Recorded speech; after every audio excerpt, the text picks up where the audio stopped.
Let's cross over to Dubai and speak to Jan Egeland. He's the Secretary General of the Norwegian Refugee Council and the UN's former Under-Secretary General for Humanitarian Affairs. Good to have you with us on the Al Jazeera News Hour. I know that you've been to the north of Iraq, and I'd like to talk to you about Duhok and what you saw there in particular. But first, this news. When the Iraqi forces now go into areas like Tikrit and Mosul, what does this mean for humanitarian needs for people there, and does this mean that we're going to see a larger number of Iraqis who are internally displaced?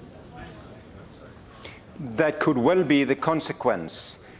Military means will perhaps lead to positive advances, front lines falling back, sieges being lifted, but it would always also lead to more crossfire and more civilians fleeing.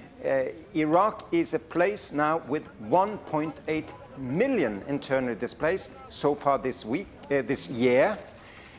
100,000 per month for the first 6 months, then 100,000 per week for the last 12 weeks.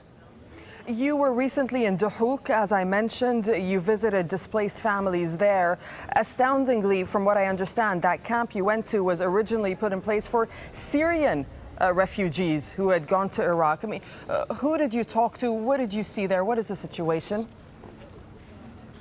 Well, we in the Norwegian Refugee Council have large and growing programs.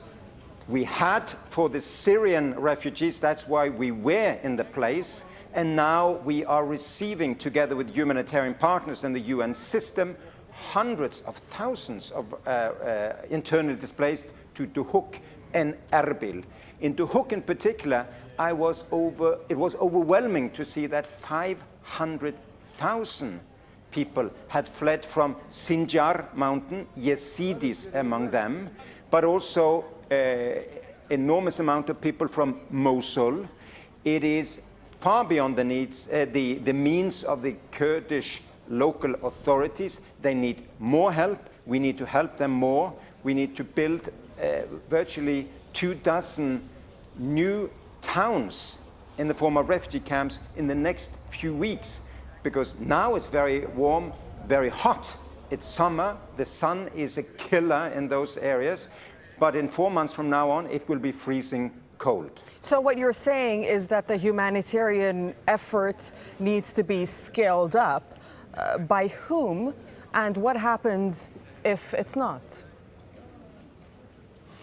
Well, the Kurdish government up in northern Iraq is doing what it can with the resources it has. But listen, 1 in 4 of the people now in Duhok region is a displaced person from Iraq or a refugee from Syria. 1 in 4 people there at the moment.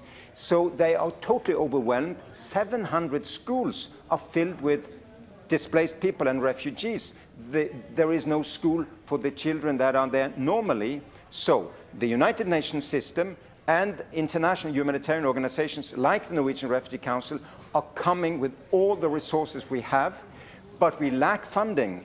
Saudi Arabia has given a large grant, $500 million. Other countries have, I think, altogether given 170 million. Altogether, it's far too little to meet the needs of 1 million displaced and refugees now in Duhok and Erbil areas.